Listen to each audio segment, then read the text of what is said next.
We were beginning to develop antiretrovirals that really extended people's life. That here in the US was a godsend to all the people who were dealing with the epidemic.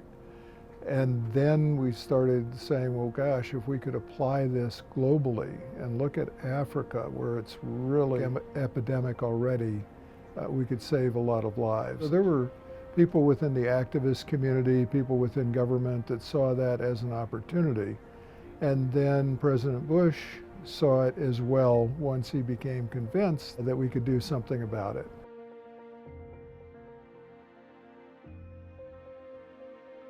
As word spread of the magnitude of the problem, the church community became much more involved, and church leaders then became much more involved.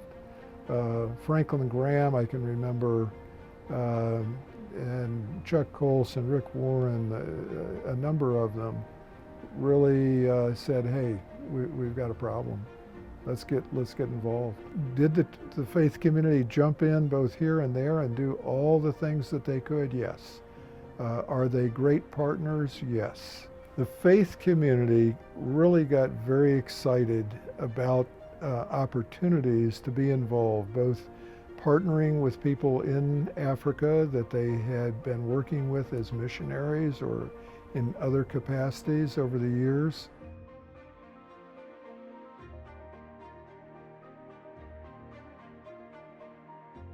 You don't see the coffins being built along the roads. You see people that would otherwise not be with us or be very sick being significant contributors to their countries and their economies. It's been an amazing time.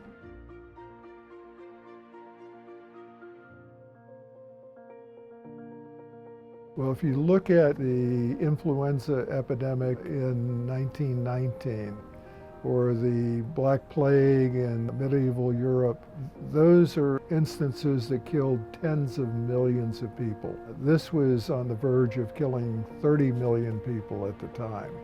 So it was a magnitude of a disaster that we really hadn't experienced in recent times. And it still has the potential, if we don't get it under control, to be even worse. We're at a point where we are about able to control the disease in certain countries. If we don't keep our foot on the gas and keep going, this could all implode. And so we have to have continued funding and ideally some increased funding and targeted increased funding.